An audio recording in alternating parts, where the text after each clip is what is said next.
have you join us on the show. Sports Update on Trust TV. I'm Adeni Ajishafe. We look at those stories in the world of sport.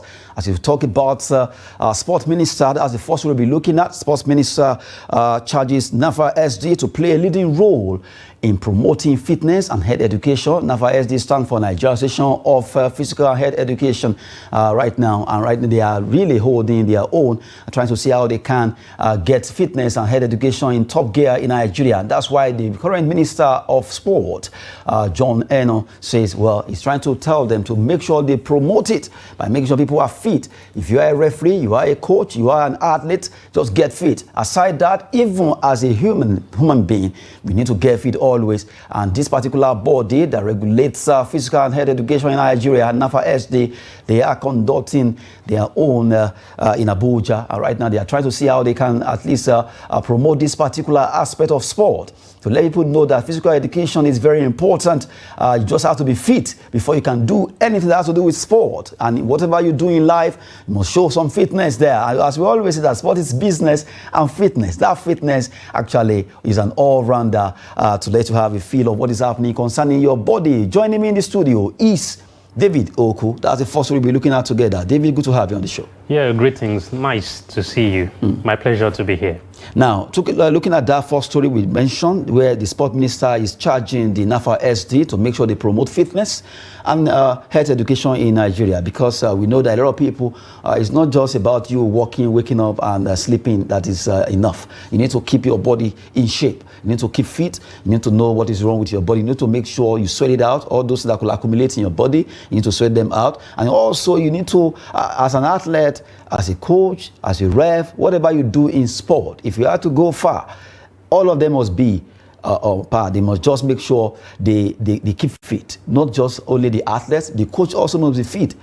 The referee must be fit. You see, when they are playing soccer or football, and you see referee running around like the players, if he's not fit, there won't be a game there. It will actually fall, and it will make the game uninteresting. So that's it coming from the minister. Even the stewards, even the ones with the flag, even the security, the fourth official, everyone has got to be fit. You know, 15 minutes into exercise, there is what is called endorphins, which is released by the brain. Those are chemical substances which is unwanted, and that frees us. It makes us, you know, fitter and better. Physical fitness, of course, is important in the society.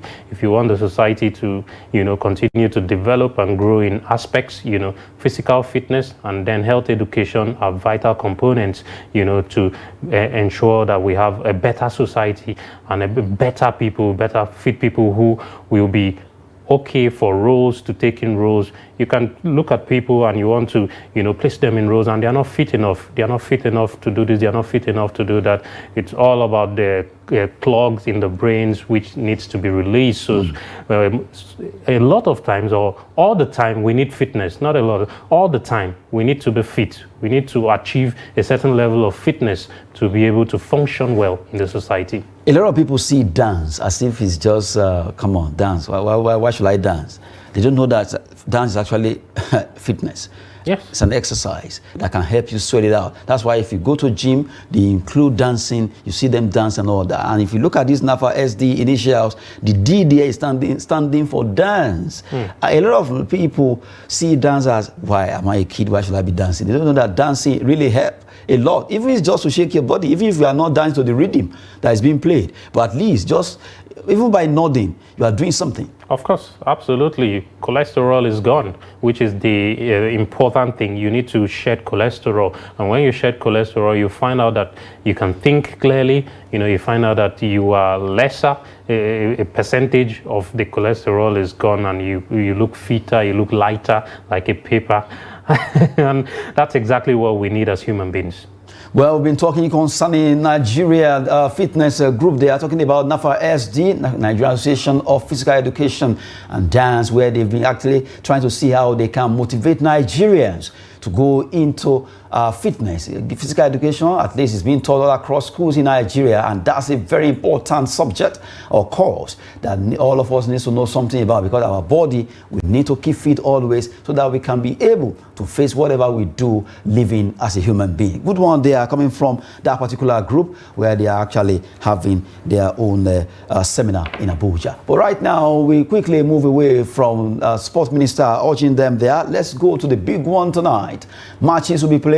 Let's look at UEFA Champions League, where games will be played across different stadia there over there in Europe. And quickly, let's look at Group E, F, G, and H. We start with Group E, where Feyenoord from Netherlands will be playing against Lazio from Italy. Atletico Madrid play away to Celtic from Scotland. A big one there. Looking at those two games with 4 teams. David, where do you stand? Okay, before you come in, let's look at how this table is before the game. In their game 2, they are playing game match day 3. Atletico Madrid are leading back with 4 points, at least on goal difference. And you look at Lazio, they are also second with 4, although goal difference 3-2 for 3. Feyenoord, they have 3 points, followed by Celtic, who are yet to gather a point. This group is still open, anything can happen. You see those games coming up. Let's go back to this game matches coming up. Yeah, Celtic still has a chance, and tonight at the Celtic Park at Parkhead, you know, the boys would be looking to give their fans something to cheer about. You know, they need to get something out of the game against Atletico Madrid. It's not a main feat. It's not an easy task, you know, to take on Diego Simeone's Atletico, who are in fine form at the moment.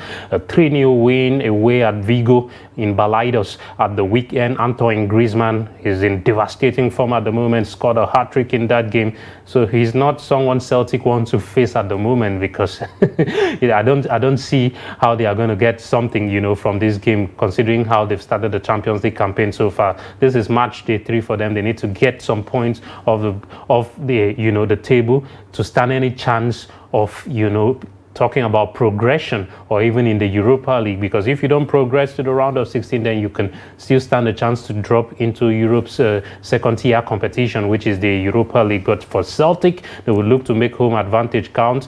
On their day, it's a traditional place. Celtic are one of the teams that have won the Champions League. That was back in 1967. In fact, they were the first British side to win a treble before Manchester United did it. United won the Champions League in 68. Celtic won it in 1967, the first time. So, well, that stadium is an ancient place where, if things there's a lot of history and a lot of history behind it. If things do not go your way and the home team gets in front, you might need a little bit of time to get back into that. You don't just want to go behind in a Champions League game. But Atletico Madrid, like I said today, are in fine form, and they're going there with all of the confidence. It will take something for Celtic to get the better of them. A tough one coming there. Celtic, Atletico Madrid, despite the form of the likes of Antoine Griezmann and the entire squad of the team that really they know how to play for when it comes to Spain. They play at Wanda Metropolitano, but right now they are away to the ancient stadium of Celtic, and they do it tonight. We wait to see. And for Lazio against Feyenoord, a tough one there, where you see the Eredivisie against the team from Italia Serie A. It's always a very tough one there. Both of them know how to play good football, but we wait to see who wins that particular battle there as we give you fixtures in Group E. Now let's cross to Group F, where we also look at the fixtures coming up in Group F. A big one there, big match between PSG and AC Milan, Newcastle United, Borussia Dortmund. In fact, the 4 teams are wired up and have also fired up to see how they can do well. Who will win this battle? Because it's a very tough group, and in fact, one of the tough group in the Champions League for this season. And quickly, let's look at the way the table is standing. Newcastle, surprisingly, they are topping that group with 4 points, followed by PSG. They have 3 points. AC Milan, who will be facing PSG at home in France tonight. Borussia Dortmund, away to St. James Park in England. Can they turn things around in St. James Park?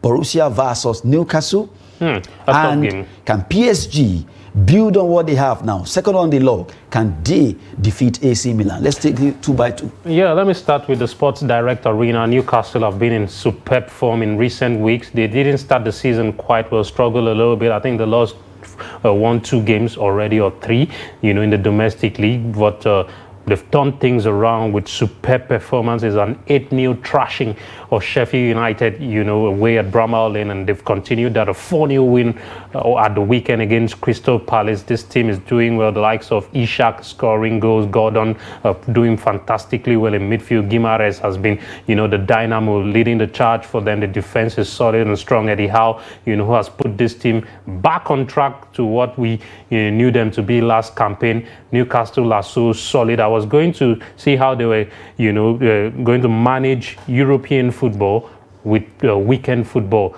but it's looking like, you know, they are telling me, David, come on, we are here to stay, and we are managing the job, and we are doing the job well. They've done shrewd businesses. They are not, you know, giving money away like other clubs are doing to bring in players, and they are doing superbly well.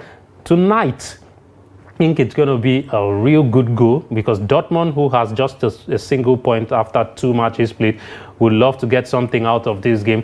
But the atmosphere at Newcastle, the atmosphere at Tyneside tonight is going to be difficult. It's going to be a tough game. If PSG can go there and lose by 4-1, who is Dortmund, but that Newcastle cannot put to the sword. If Newcastle play very well tonight, I think they are going to get the 3 points that will take them to 7 points. It's going to be a tough game. Remind yourself that Dortmund too are traditionalists when it comes to the Champions League, and they are experienced too with good football too, if they sit back and try to hit on the counter. So I expect to have a good game of football. I don't expect Dortmund to sit back tonight. I expect it to be end-to-end stuff, and it's going to be interesting. Let me go to the Parc des Princes and talk about Paris Saint-Germain against AC Milan. Yeah, this can be a game that can go either side. PSG and not the PSG we know, a team that has lost Neymar and Messi. They only have Kylian Mbappe looting to do the job for them. How good are they this campaign? They've not impressed me at all. Losing 4-1 to Newcastle. Yes, they are still in the running, still in there, but it can go either way tonight. AC Milan themselves have been good in Serie A this season, though they lost over the weekend to Juventus. I think this is a game they can, you know, get some redemption and get some points on the board for themselves. Good one there. PSG, AC Milan. It's a big battle at the Parc des Princes over there in France. And you look at another one. Those games coming up. Newcastle United against Borussia Dortmund. Who wins this battle? What a tough group that they have there. And we look at quickly. Let's go straight to Group G. Group G also, they will play in Red Star Belgrade away to RB Leipzig in Germany, while Young Boys of Switzerland, they will be at home against Manchester City with their sword coming to...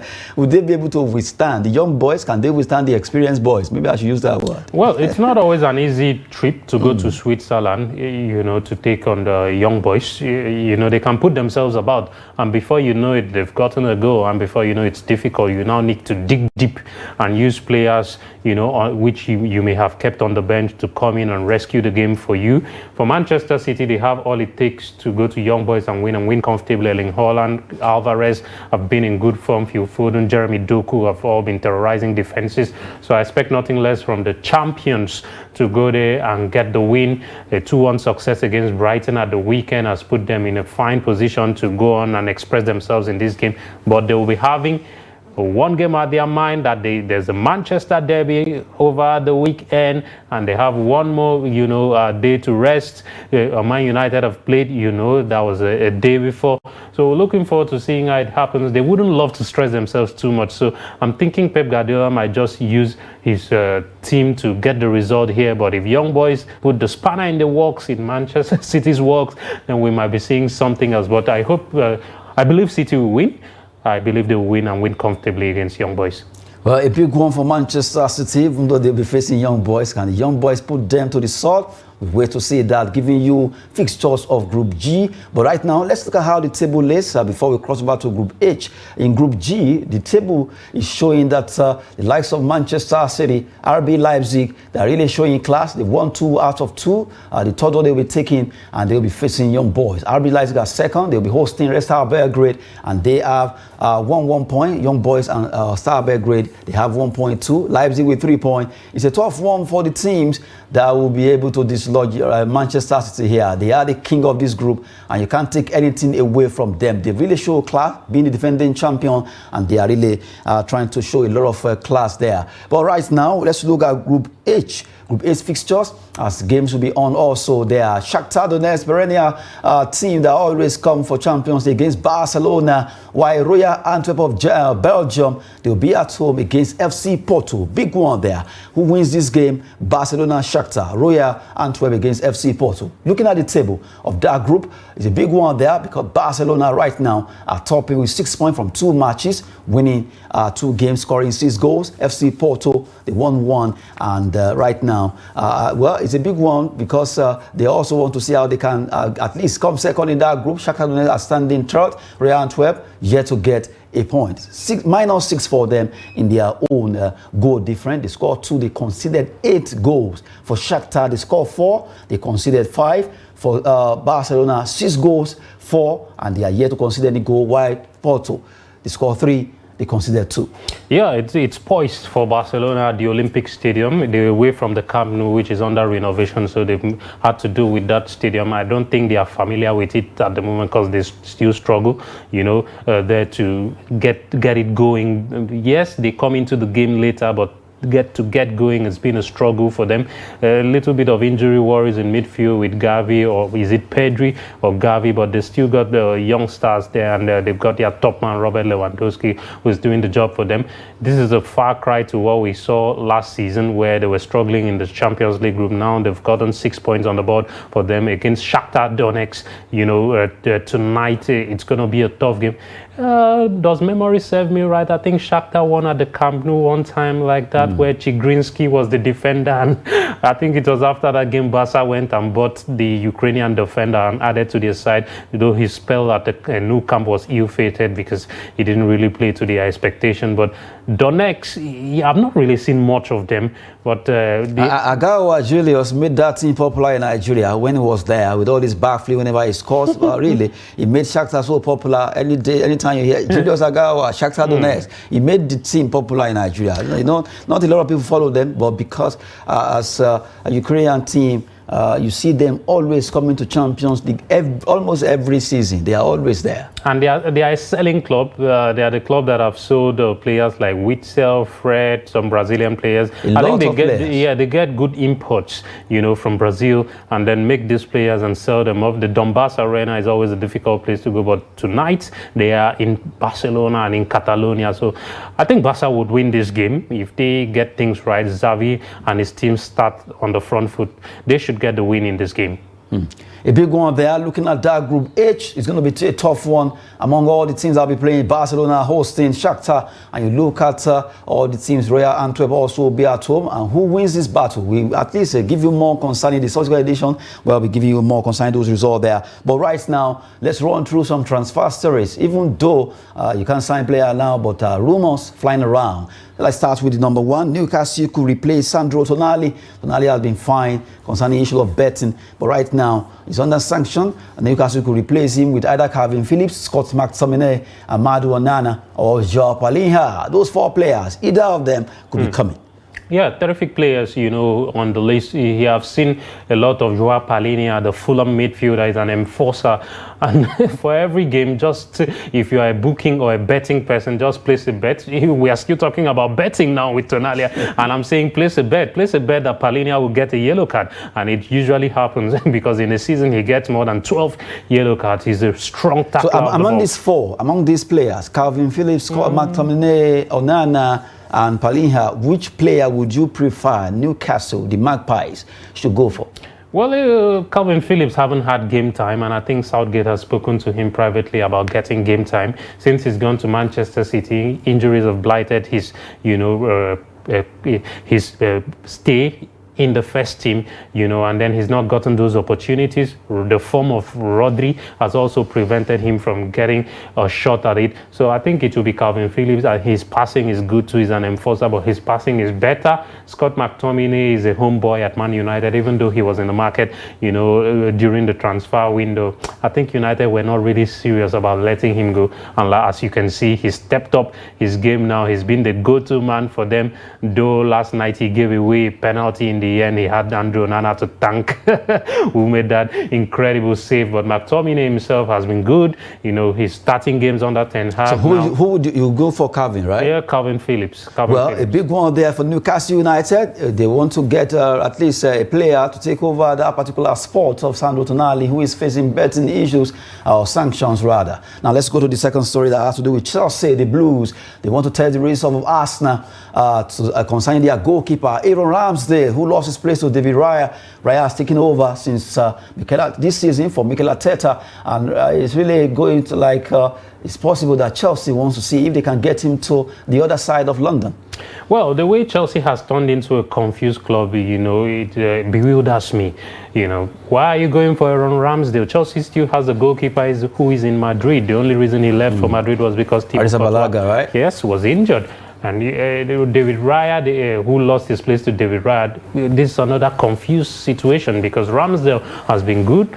And now Mikel Arteta brings on David Raya to Arsenal. You could see the goalkeeper was tense, and he's been tensed all through. So I don't understand. In fact, I see some errors. I still don't know why Ramsdale is not coming back. Errors through, and the guy at Chelsea, Sanchez too, has been errors through. You saw the mistake at the weekend against, you know, the Gunners, gifting Declan Rice that goal to bring Arsenal back into the game. So these are confused clubs with situations like this. But for Chelsea, they seem more confused than Arsenal at the moment because things have just been done anyhow since the sacking of Thomas Tuchel. Yes, Thomas Tuchel, it's been a long time he was sacked at the club, but they have not recovered from that sacking because things continue to go from bad to worse for Chelsea. Pochettino is trying to build something there, but how can he compete with the big boys? I don't think, from where I stand, I see Chelsea competing with the likes of City, Liverpool, Man United, and even Arsenal, even Newcastle. I don't see Chelsea competing with them. And Tottenham Hotspur, who are top of the table at the moment. Yeah, we need to talk about that. It's been a good start for Tottenham Hotspur and Ange Postecoglou with how many points? 23 points on 9 matches. That is absolutely massive for them. Well, talking about Chelsea trying to see if they can at least go for goalkeeper Aaron Ramsdale of Arsenal there. Now, let's talk about a player called Nico Williams, who played for Atletico Bilbao in that particular third story of the day that has to do with Arsenal, Liverpool and Tottenham are interested in Atletico Bilbao's winger, Nico Williams. Yeah, Nico Williams has been a tremendous player. You saw him over the weekend playing against Barcelona. He was a thorn in their flesh. And Athletic Bilbao rude missed chances at the end of the day because they had the chances to put Barcelona to their place or to the sword, but didn't do that. Nico is a superb player. Yes, I know Inaki Williams. This is Nico Williams. We have very few black players in Bilbao, and I think even in Bilbao's history, it's just 1, 2, 3 black players that have played in that Bilbao team. You know, this is a club that gets its players from the locality. They don't look to bring in players from outside. So it's a testament to the job they do there. And if this guy is being linked to clubs like Arsenal, Tottenham, to mention but a few, I think he's done a good job and he deserves it. Well, before we go, just talk about Juventus. Juventus right now are trying to see if they can go for Pierre-Emile Højbjerg there. They want to get him in January, really. They have not hidden their admiration for the Tottenham midfielder. They really want to go for Pierre-Emile Højbjerg. Just a summary concerning this particular deal. Well, dear Juventus, Pierre-Emile Højbjerg is happy at Tottenham Hotspur and Daniel Levy doesn't want to do business with you. I'm not a spokesman for them, but I'm just saying in the terms of Levy now, you see how difficult it is for him to do business with anybody. But I think now with Tottenham in good form, I don't think they would allow Højbjerg to leave. Anything can happen in the world of transfer. Just giving you those updates there. When it comes to sport, always tune to Trust TV to at least watch different sporting programs. 360 Sports Up there. And also check out all our social media platform there. David Oku has been in the studio with me to talk sport. Thank you so much for coming. Yeah, always a pleasure. Thank you for the opportunity. Yes, I'm Adeni Ajishafe. We always tell you that sport is business and always fitness. Keep that to yourself. Thanks for watching.